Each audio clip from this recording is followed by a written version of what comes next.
Hi there, this is David and welcome to the 7 Deadly Sins of Role-Playing Games. You all seem to like hearing me complain, so this video is dedicated to all those annoying things that you seem to have to put up with just about every RPG. I've presented these sins in no particular order because for the most part, they all annoy me pretty equally. Well, what are they? Stay tuned to find out and let's get started. Sin number 1, random encounters. Here's a genre standard, and I guess it all started from hardware limitations at the time, but I kinda think that that's an excuse, and a poor one at that. I mean, they managed to program NPCs in towns that were just as bad, consistently blocking your path at the most inopportune times. Don't tell me that they couldn't put monsters to annoy you in any of these other places. Also, action RPGs managed to have enemies respawn constantly too. However, they still have this convention in many modern RPGs, even though it should have been replaced wholesale after the fantastic take on the encounter system in Chrono Trigger. Some are random, where the mobs seemingly come out of the rafters to attack you, while others are easily seen and just as easily avoided, and others are just kind of playing around. But I understand that not everything can be as intricate as that. Take what Tales does with just random blobs running around the screen, or how about Earthbound's fantastic twist where you just steamroll over enemies that you're too overpowered for?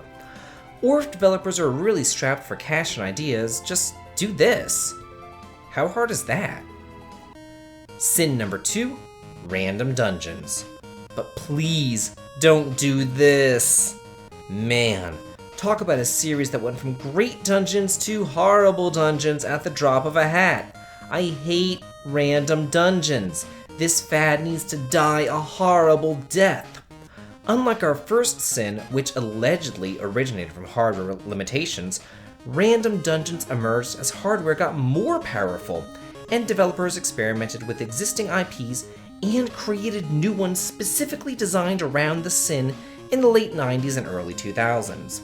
Becoming the bane of our existence on both consoles and handhelds, this would prove to be a long-lasting plague. I guess what I really hate about it is that by the nature of the randomness, there aren't any puzzle mechanics in the dungeons, they're all devoid of personality, and as if that's not bad enough, most of the time the treasures are random too. It's just so lazy. I firmly believe that series such as Dark Cloud, which was good, could have achieved greatness if they had intricately designed dungeons and puzzles rather than random dungeons. Other games such as Azure Dreams need to do a couple hundred Hail Marys because it's entirely too sinful. I mean, the game is literally a hub town and a seemingly endless randomly generated tower. Then there's the Dragon Quest Monsters games. These personally hurt me, a visceral kind of hurt. Dragon Quest was always my favorite series, and while Final Fantasy or Saga got portable releases, Dragon Quest was woefully left out, so I was ecstatic when a Game Boy Dragon Quest was announced. But then it got the lazy trifecta of Hubtown, monster capturing, and random dungeons. My childhood was single-handedly ruined. Sin number 3, AI-controlled party members. Speaking of Dragon Quest ruining my childhood, let's talk about Chapter 5 of Dragon Quest IV, cause I'm still sour about this. If it wasn't for the shock of not being able to control your party members that just hours ago you were able to control, Dragon Quest IV would be right up there with 3 and 5 as one of the best in the series, and much higher on my tier list. But because of this unforgivable sin, that, to Square Enix's credit, was rectified in later remakes, 4 remains mid-tier at best. Persona 3 also pulled this, and as a Shin Megami Tensei game, strategy is paramount, but not only did it have the aforementioned random dungeons, but AI-controlled party members too.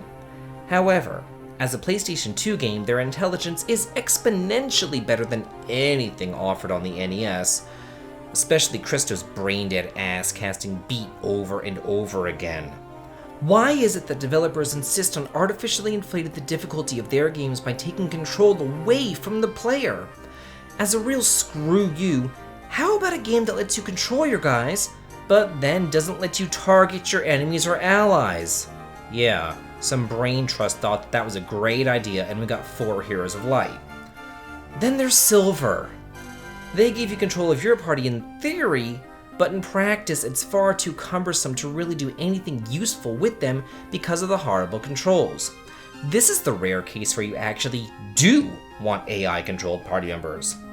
But while we're here, let's talk about a series that gets it right. Tales. Here, all your allies are computer-controlled, but you can turn spells off if you don't want them cast, and you can set your party up with all sorts of minutiae to customize.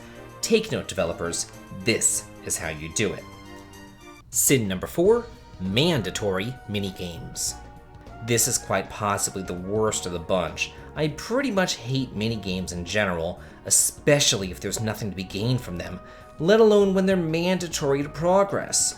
I remember fondly the good old days of RPGs having none of them, save some little casino diversions in Dragon Quest and that sliding game on the ship in Final Fantasy. Then, in the SNES era, they were slowly introduced to more series, but they still just served as small side diversions. Until the PlayStation hit. My god. Sometimes they were done right.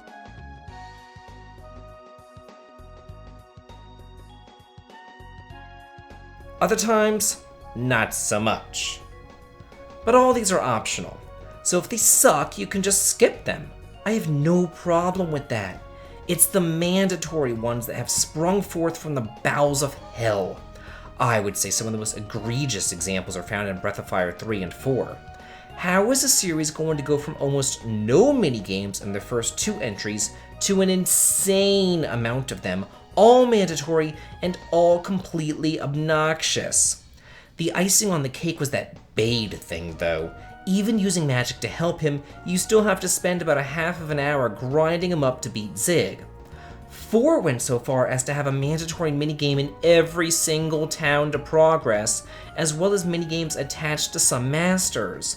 I mean, they're both great games, but I would be hard-pressed to ever play them again for that reason. Moving on, let's talk about Threads of Fate. I was having so much fun with this one, until Chapter 3 hit with those awful timed minigames. I wanted to throw the game out the window, and I had to quit the game entirely. I was never able to actually complete it. I specifically play RPGs because I'm an old hag, and my reflexes aren't what they used to be. This shit is garbage. This too. And this. And this. Enough said. Sin number 5. Too many party members. Call me old-fashioned, but I like when my party is limited. I like clearly defined classes, and I hate when everyone can do everything. But what do I hate more?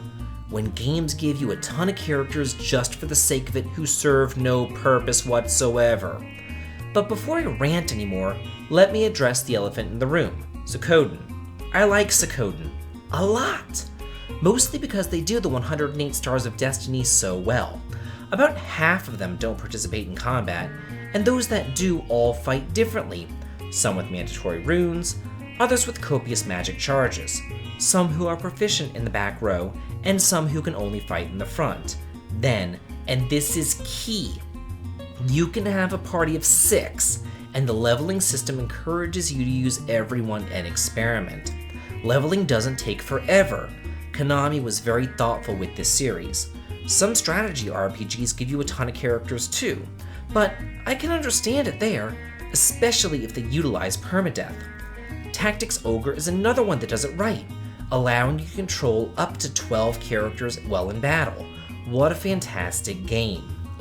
However, I was recently playing Grandia Parallel Trippers, a side story to the first game, and even though you can only use 3 people in your party, one of them being your mandatory hero, and another one was normally your character of the day, so you really did only have 1 slot to mess around, the game still felt that it was appropriate to saddle you with 29 characters. Out of those, though, you'll probably only actually use about 3 of them. Secret of the Stars kind of did this too with the Castera party. For those of you out of the loop, the Castera are pretty much completely useless and barely ever used, yet they felt the need to give you 11 of them. And of course, I would be remiss Not to mention Radiata stories with 176 potential party members, the vast majority, of course, completely useless. Then there's Chrono Cross. What were they thinking? Here, everyone's the same. Barely anyone has any skills to differentiate themselves from one another, and they all say the exact same thing in story scenes, except with their little accent. It's so stupid and unnecessary. The game would have been so much better if they had focused on a smaller cast rather than 45 interchangeable tunes. No one in the right mind is ever going to use them all, especially because changing and optimizing elements can take forever. Sin number 6, Obnoxious Crafting. Maybe I'm alone on this, but I'm so tired of crafting popping up in every single new JRPG. Sometimes you just want to open up the treasure chest and get the new piece of equipment. Not open up the chest to get a list of recipes to go back to the campsite, see if you have the materials for crafting, warp all over God's green earth for the materials, craft the sword, then find out that it's only +1 and you want +3, so then you have to go and do it all over again to get the better weapon. It drags out the game and I'm sick to death of it. I know some people love crafting. I mean, there's an entire series built around the concept, but it's just not for me. Was I the only person who never upgraded anybody's weapon in Final Fantasy VIII?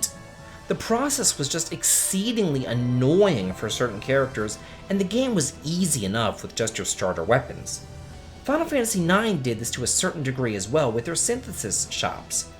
How annoying was it when you couldn't synthesize the item that you wanted because you sold your previous equipment, or you had to wait because all your characters hadn't learned the skills of the base item?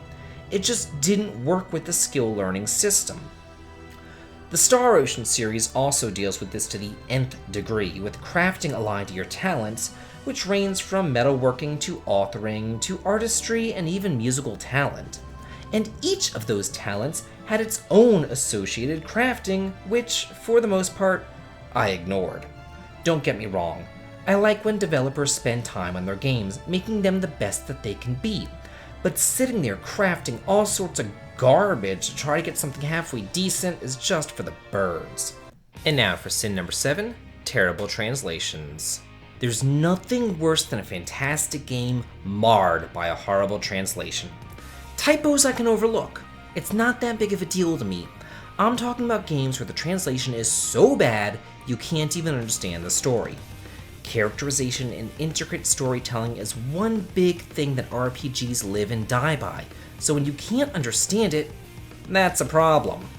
Breath of Fire 2 is probably the first example of this that I really came across. The game itself is fantastic, but man, that translation is abysmal. It starts off well enough, but by the end you have no idea what the hell's going on. The item menu of the first game suffered from this as well, though that's more of a character limitation problem. The Legend of Heroes Gagharf trilogy of games on the PSP is infamously terrible as well. Many times they read as if they put the script through Google Translate. It's just appalling. Doubly so for a series which strictly focuses on character and world building. These aren't your typical RPGs where you spend the majority of the time exploring the world and dungeons. Instead, you'll be spending most of your time talking to people in towns. Let's also talk about Secret of the Stars again. I love when games are so bad they have multiple sins to atone for. Good lord, you'll be hard-pressed to figure out what's going on in this story, especially as you get further and the storyline becomes more complex. I actually read that the game is pretty acclaimed in Japan for its story. It really is a shame that there isn't a fan translation out there to polish it. I mean, come on. So those are mine. But what are your 7 deadly sins of RPGs? Do you agree or disagree? Let me know in the comments, and have a good day.